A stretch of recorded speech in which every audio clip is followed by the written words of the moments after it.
All right, a warm welcome to Unraveling Success. Today, I am so excited to extend a very warm welcome to Dr.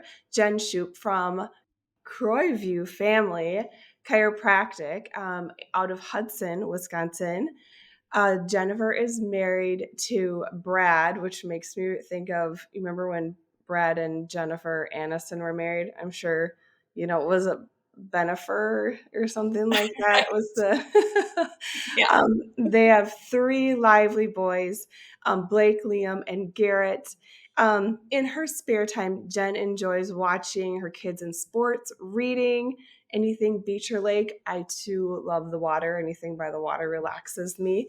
And working out, she has a passion to help pregnant and new moms on their journey and a passion as it relates to the nervous system and its adaptability. So go figure that you ended up being a chiropractor. Right. So, yeah. So Jen, if you kick us off and just share with us what is your definition of success?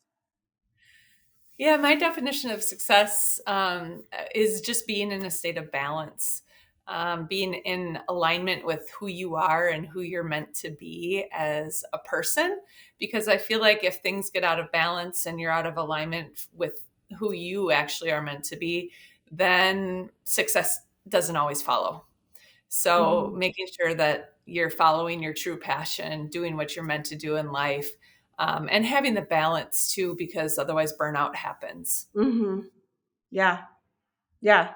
I love that. And spoken like a true chiropractor. Right? Balance and alignment. Right? Yes. Keywords we use all the time. I know. Yeah, exactly. It's funny how it applies in your body, but it also applies in your life. So very Right. true. Very true.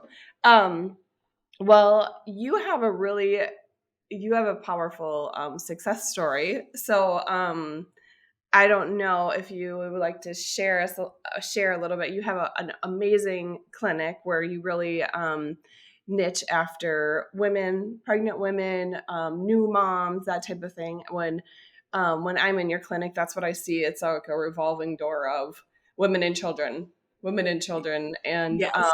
yeah. So you definitely like your passion pulls forward, so you can see what your passion is when you just walk in the doors of your business.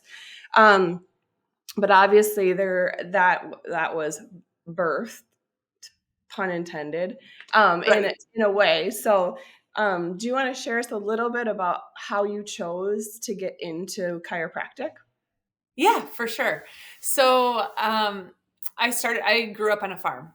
And so my sister and I worked hard, worked in the fields, it wasn't, we grew up on a grain farm. We had beef cattle as well. So it wasn't a milking farm per se, but we were out in the fields. And my dad did have a dairy business as well. So um, just busy learning about the values of hard work from a very young age and constantly achieving what we needed to do as a family. But with that came some body degeneration for my dad, who actually had polio when he was a young boy. And so for a number of years, he walked around and his hips were unlevel by at least an inch. And so walking around, then that caused degeneration to happen in his back. And we would be working at the farm and my dad would fall down on the ground. And my sister and I were like, oh my gosh, is he having a heart attack? What's happening? Well,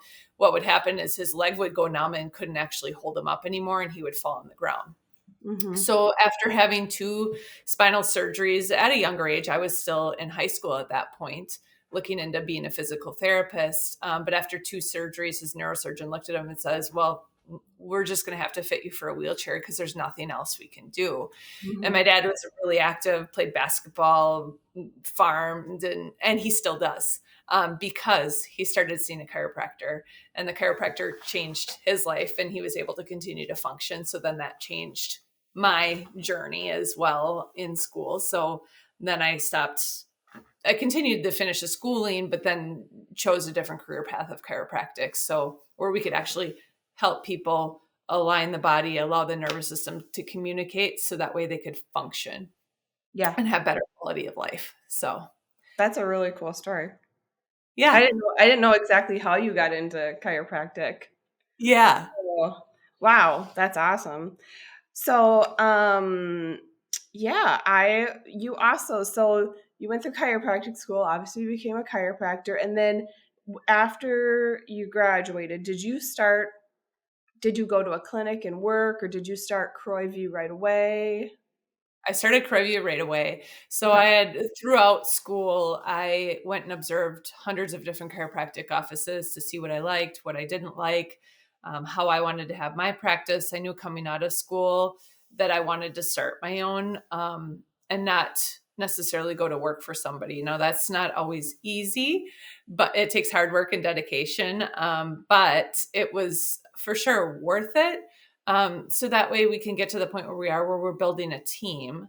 Um, and you build your reputation and your brand through the number of years and people that you connect with as well. So Mhm. yeah, I started right out of school.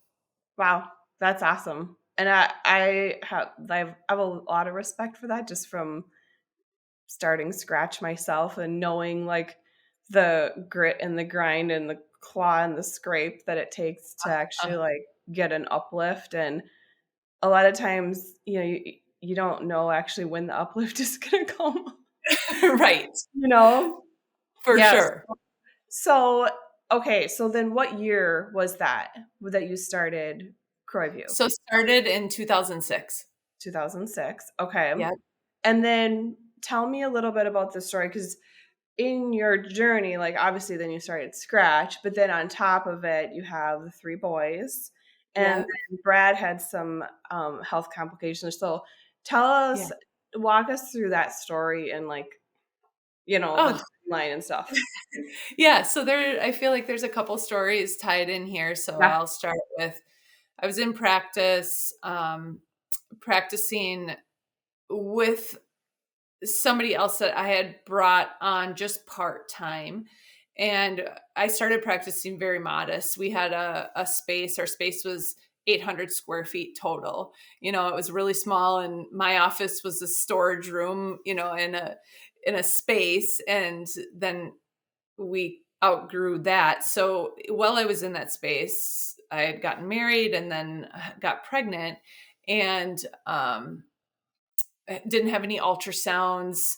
I am a rather tall woman, and so didn't measure big, didn't gain weight, um, and came to 41 weeks pregnant. And who we had called the midwife, and we're like, told her, I said, gosh, I'm just getting really uncomfortable.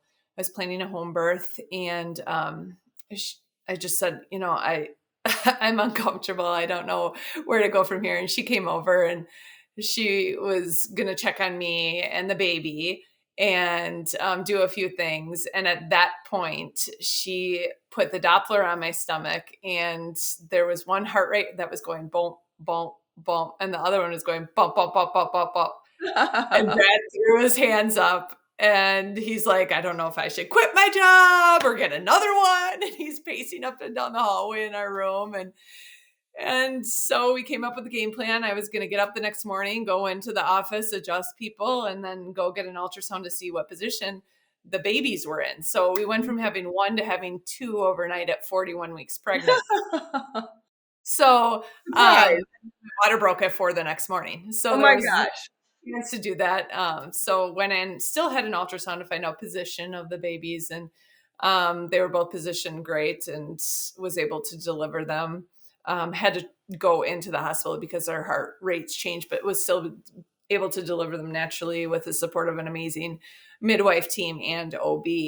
But that was kind of the first thing, is like you have to learn then to pivot. So my husband Brad worked on the road. So he was gone Monday through Friday, and I was home with the business. So I went back to work 3 weeks after having the twins, bringing them in the office with me. At that point, they slept in the back room while I would adjust, and my shifts Mhm. were shorter. But so that was really life changing to know that, okay, pivot, adapt, figure out what the balance is now having kids, and just being able to be home with them over the lunch hour and then go back and adjust in the afternoon. Mm-hmm. Uh, whereas a lot of women, I feel like, get really stressed and overwhelmed. And I feel like that is being in that state of balance where it's like you have to just take a breath, realize what you can do in the situation, and you're doing your best. Yeah. That's all. The best that you can do is all you can do. And even if you're not at the best at every moment,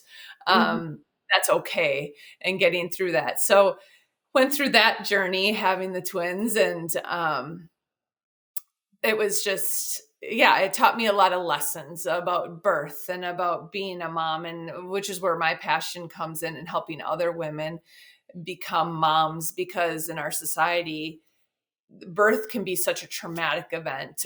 It's either a trauma or it's a life-changing event, I feel like, for so many women, and it can make or break that relationship between a mom and her baby at such a young age. So that's Mm-hmm. why I'm so passionate about it, because having the birth story that you really want and dream can really help that connection with baby, help their nervous system to come into the world and be calm and relaxed and have a really strong bonding experience, versus the trauma that can happen. And then that causes heightened nervous systems and anxiety and stress and overwhelm. And then the bonding isn't as great. So Mm-hmm. that's where I really enjoy that education piece with moms.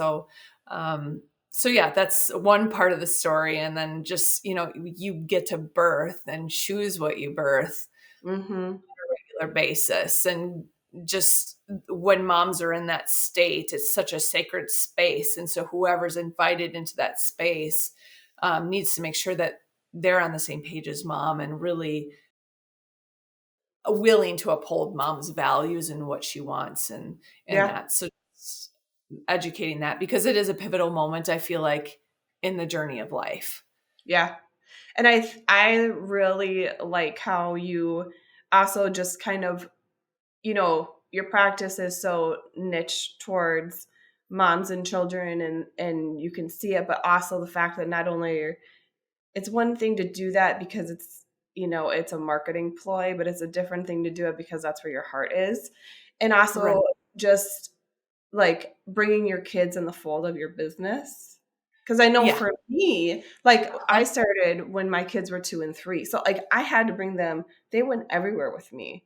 And Right. and I mean, Adam was able to support us then, but we didn't, and my parents have always helped a ton with the kids, but um I had to be really creative about like we didn't have like childcare or anything like Right. that, right? So I had to we always had to figure out like how to incorporate them or how I was going to work with them or around them if I needed to, or if they were just going to come along.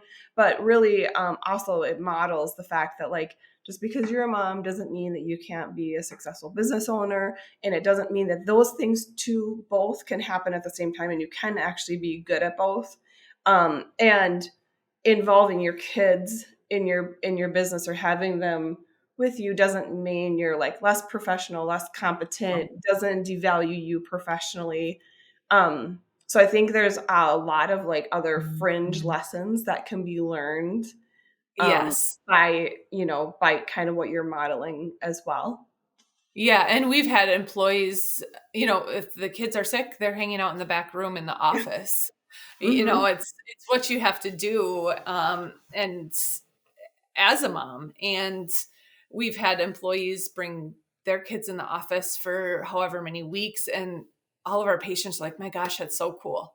I Yeah. wish my place of business would let us do that." Hmm. Um, can it be disruptive at times? Absolutely. But that's part of like going with the flow and just allowing that, and for that balance of not only you, but your team that you Yeah. have behind you, allowing them to feel like, wow, family is one of our core values. And it definitely shows. Yeah, for sure. Yeah. Well, that was part one of your story. Yes. So So then you. part two. So then we built out a new office space, moved into 3,200 square feet office space when the twins turned 1. We moved in about 2 months after that, into a bigger space. We added on some staff. And then I was pregnant with Garrett, my youngest, and that birth again was a home birth and was able to deliver him. But there was a little bit of trauma that happened during his birth, nothing like crazy, but my husband took that on a little bit more. And that trauma, he has an artificial heart valve. And so that trauma caused some clotting to happen on that heart valve and shot a clot when Garrett was 3 weeks old. So it was my first morning back in the office, and I got a call by the EMT saying, this is a deal, this is what's going on. And I knew instantly. I said, he's having a stroke because of the history of the heart valve. Where are we going? And so I met him up at Regents Hospital here in the cities. And so that was pretty life-changing for in a couple of different ways, because number one, Brad was in the hospital completely non-functional. There was just a lot of medical decisions to be made as you go in. And it's like, what are the risks? What are the benefits? What are the risks? What are the benefits? Constantly figuring that out, weighing the options, because a lot of times the medical providers make the decisions for you. And it's like, no, I want to be able to have a choice in these decisions. One of the medications that they gave him, it's like, well, it could really help him, or it could cause him to bleed out. And it's like, oh gosh, or cause a brain bleed to happen. So it's like making these big decisions with a 3-week-old that I had with me, in the ICU. Actually, it was the emergency room at that point. And then getting transferred to the ICU and having to have him do some pretty significant rehab. And he was in the hospital for a week, and then transitional care for another week, and then coming home. And essentially I had 4 kids at that point, because with brain injuries, it takes time for them to heal, and you need to sleep a lot. Like Brad would be sleeping 23 hours a day. And through chiropractic, nutrition, and pretty significant effort on his part and some other alternative therapies, he was able to get back to 100%, but it probably took 8 to 12 months before we could see that totally come back. And so that was just knowing that, okay, I wanted to add other team members on to support me. I didn't have other chiropractors in the office at that point. And so, knowing that I wanted to build a team so that way, if something like this happened to them, they had that support.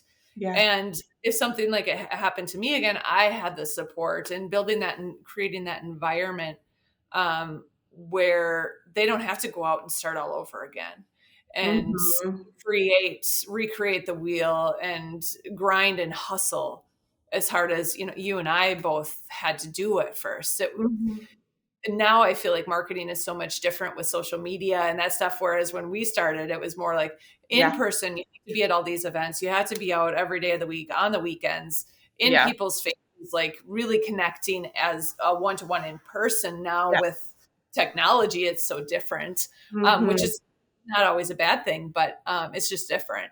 So I knew through that I wanted to create that team and the support system within the office, so that way we had that flexibility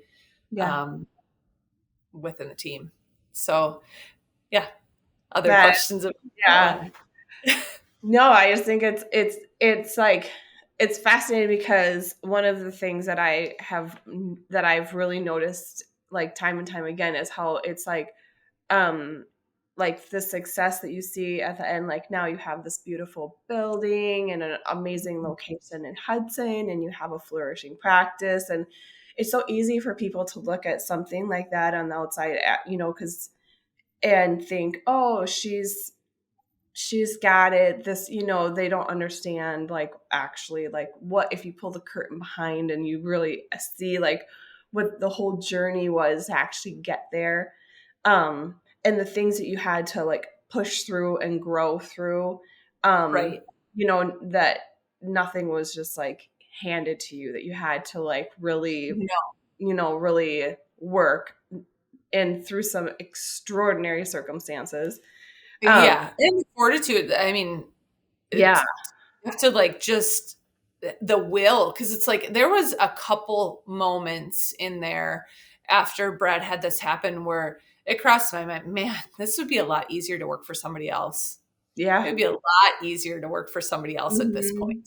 Mhm. And Mhm. just be able to take your vacation as you want it, and not have to worry about the office and balance all of that at the same time. Yeah. So what do you think, like, if you flash back and think of yourself then, what character traits do you feel like that time frame developed in you, Mhm. that you could see, like, from before to after? Mhm. Um, but one of the big ones my staff has noticed is even just like nothing's that big of a deal. Mhm.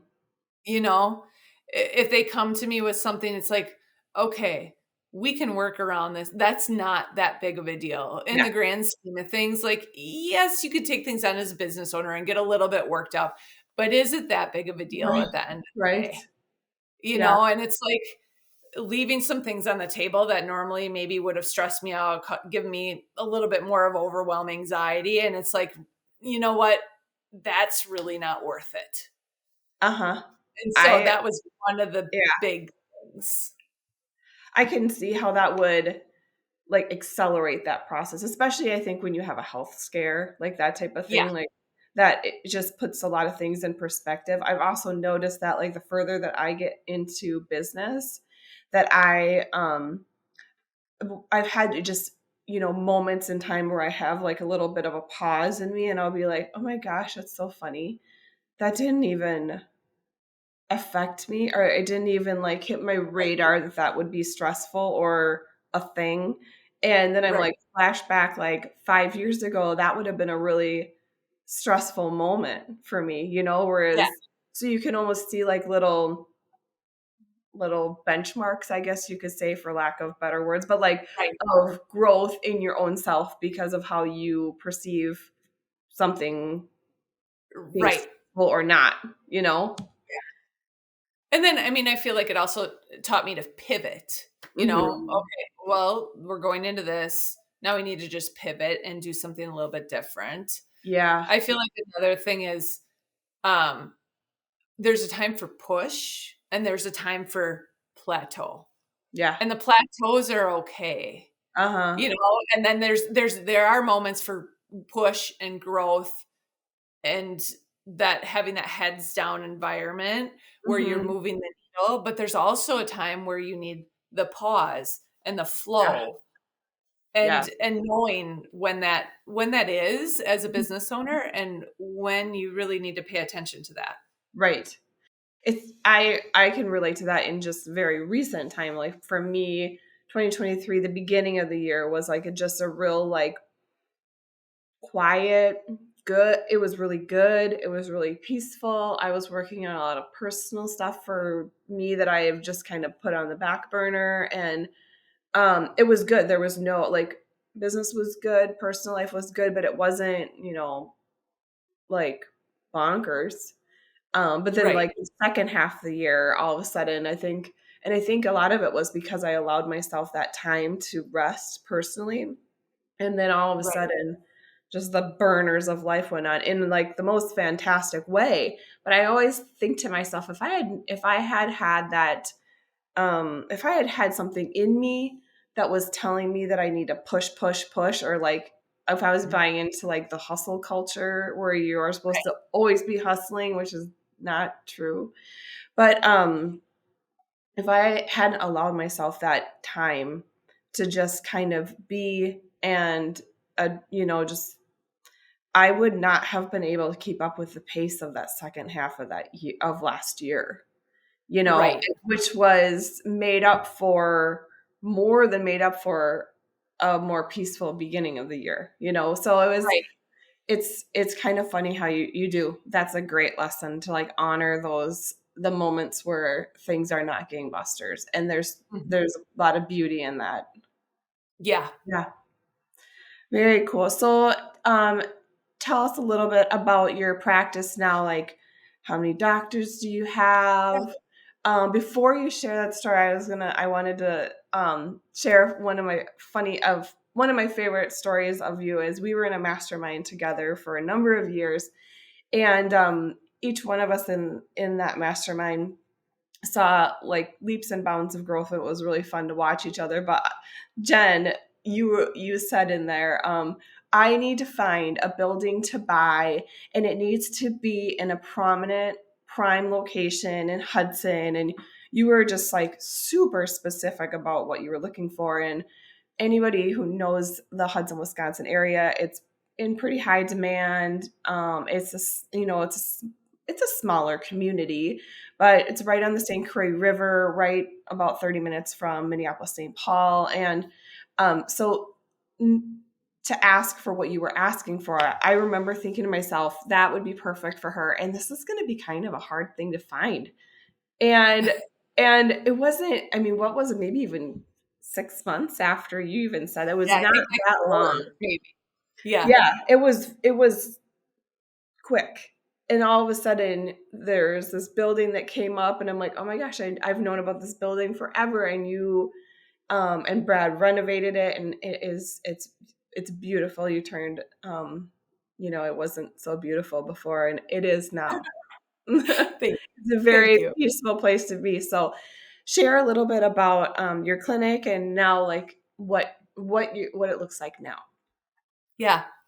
Yeah, so we were able to purchase a building. So it's 4,100 square feet, right on the corner of a busy intersection going from downtown up to the high school. Um, and yeah, going into it, I remember even bringing some of my staff into it after we bought it, and they looked at me, they're like, this is what we're going to move into. I said, don't worry, it's going to look different. So we completely demoed the building on the inside and rebuilt it out. And so now there's 3 of us chiropractors that are working there with staff. We have midwives that rent space from us, nutrition response tester that rents space from us, as well as a craniosacral therapist, and thermographer. And so it's kind of fun to have that wellness aspect to offer to the community, and have it just really feel like a good place that people wouldn't mind coming and hanging out. So we have a big kids area, so the moms don't have to feel stressed out about bringing kids in if they're not getting adjusted that day. They can come hang out and play. And the moms are able to have a little bit of peace. We have a nursing room for our new moms as well. And it's just been a perfect spot for us. We have a place where we can do talks while we're practicing or adjusting during the day. So we're able to hold some different community things in the back, which is exactly what I had envisioned. And to Mhm. see that come to fruition that quickly was pretty darn cool. But setting the intention, that's another one of the lessons that I've learned, is making sure you're setting the intention for what you're wanting, even with working on people, setting that intention, holding the space. I know so many chiropractors, when you go in the office, it's like maybe they're adjusting the same thing each time, not checking things. It's really holding the space for healing, setting that intention. We always set the intention that we expect miracles in the office. And for us, we've seen so many different miracles throughout the years. It's just really cool to see some of the things that patients have gone through and had these life-changing events. But the space now, it's just a great community space. It's fun for us to be able to host different events. And it's just such a blessing. Mhm. Yeah. You've done a great job. Um, so one of the um, items that you talked about early on when we first started talking was after Brad's stroke about how important it became to you to build a team. So talk to us Yeah. a little bit about your philosophy of building a team and just what you've learned about like team cohesion and that continue. I mean, I think we can all say anyone who owns a business and has a team, like I am super passionate about this area Yeah. personally. But it also came out of like the beginning of it, I was really bad at it. And then I fell on my face a bunch of times. And then I learned my own how. And now my team is like so stinking gangbusters. I just wake up, Yes. I'm so blessed by them and I love them so much. But it's Yeah. not always been that way. So I No. can imagine like you probably have a similar, or Mhm. you have your own journey with that. So talk to us a little bit about what that's looked like for you. Yeah, I mean, there's been great fits and there's been not so great fits on the team, and one person can come in and wreck the entire culture and dynamics of the team. Um, which is so unfortunate, but it's so true. And so it's just really guarding that space, holding that space. And if you know it's not working out with somebody, making sure that you cut ties right away. I feel like as business owners, it's like, well, we should try and make this work. We've already put some time training. And it's like intuitively, if you just take a breath and pause and you're like, is this worth putting the effort into? Or is it causing the whole team to be disrupted? I feel like that's a very valid thing to do because that's what I've seen happen. And now we have an amazing team. Yeah, I'm so blessed by them. They're great, but it's just really going through that hiring process, getting a feel for who they are. But even in the interviews, as you know, and I know, they can be completely different people when you're looking at Yeah. adding team members on, from when it comes to having them in the workplace, having to work with the team, having to work, and then they get in that culture. Um, and so I feel like, yeah, I've had a lot of falls over the years, even bringing other people in to interview them. So creating the team is really comes from putting exactly what you're looking for in the initial ad. I feel like, like I've gotten to the point, like, if you are Mm-hmm. looking for this, this, and this, you won't find that here. Or I'll also put in there, if you don't want to be on time, don't want to grow, don't Yeah. want to do, please don't bother applying because Yeah. I don't want you to waste my time or yours. Yeah. You know, I need to be respectful of whoever I'm hiring as well, because it's not worth it to them to have to go through that either. Yeah. And so just being that blunt, I know we've put that in some of our most recent things. Like, if you're not going to show up on time, if you don't value growth, if you don't value like wanting to work as a team, please don't bother applying. Yeah. I just created a hiring page on our website, and Yeah. it actually was like, here, if you are this, here's what we don't do. Da, da, da, da, da. Just Yes. like, we don't do drama, we don't do Right. food, we don't do, that type of thing. Cause I just, Yes. yeah, yeah, I think that interviewing is like, the whole idea of interviews is gonna evolve, or is Hmm. evolving. I know for Agree. me, I don't look at experience at all. I don't really care about your experience. In fact, sometimes I think the experience works against you because you can pull forward Right. like a bunch of bad habits that I don't want. Yes. I care about your character. I care about the cultural fit. I care about how you fit into, like, we really live by our core values. And so I want to know that, like, your personally held core values complement or work with our core values. I think one of the things that I was just on a panel talking about hiring in the last couple of months, and one of the things I said with interviewing, because they were asking about interview tips, and I was like, are we still doing this? I mean, really? Right. Because at the end of the day, like, it's a puppet show. It begins at like, Yeah. hey, if they say this to you, then you say this to them. And I'm like, let's just hold the phone here. At the end of the day, both parties need to be engaged in interviewing each other. Like, are we a good fit? We need to just Right. vetting out, are we a good fit? Because Yes. if you get the job because you were fake answering puppet questions to me, and then you land the Right. job and you're not a good cultural fit, it doesn't matter. You're going to be gone. I mean, Right. like, you're not going to be able to stick around here. And so, really just approaching, my approach has just been really changed over the past, especially I'd say for sure the past year, where it's more like, who are you? I like, let's grab coffee and sit down and talk. Yes. I'm going to have my team connect with you. Yep. Tell me about, I will ask some more action-based questions, like tell me about a time, and they have to give me examples of things. Right.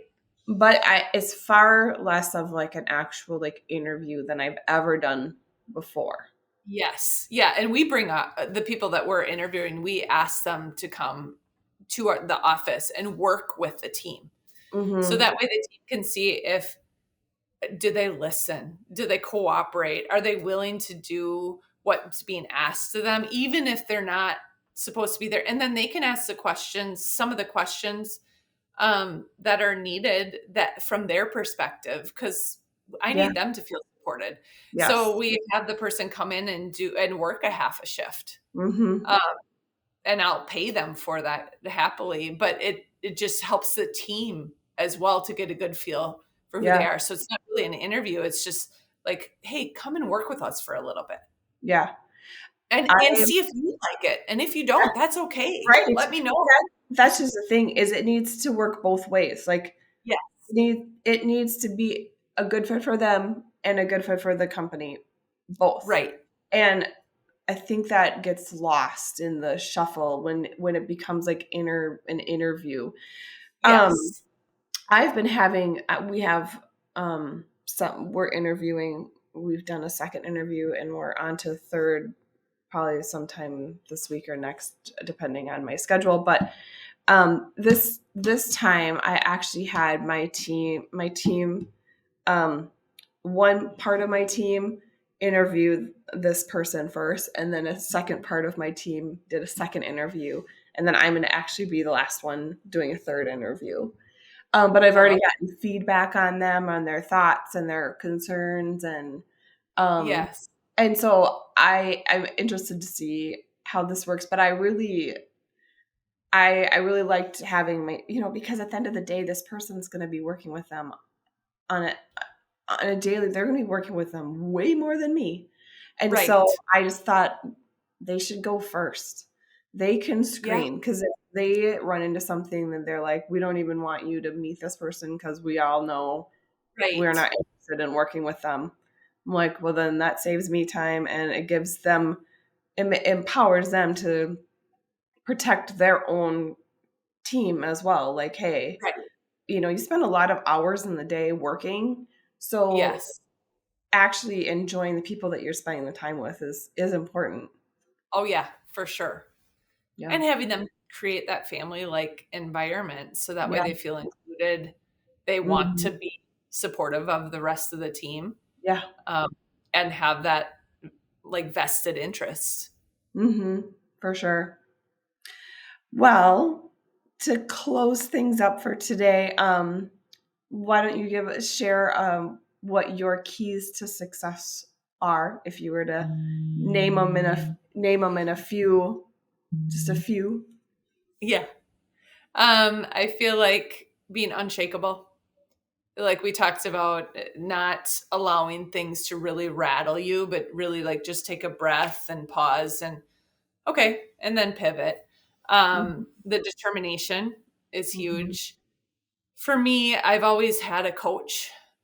So having a coach is really important. From a young age with sports all the way up to business, having a coach that you can learn from and grow from and give you different ideas. And then accountability. So masterminds, um, being accountable to the team, being truthful with your word and following through on what you Yeah. say, Yeah. I feel like are all my keys. Awesome. I love that. Thank you, Jen, for being with us today. So Thank much you. to learn. Thank you. I appreciate you.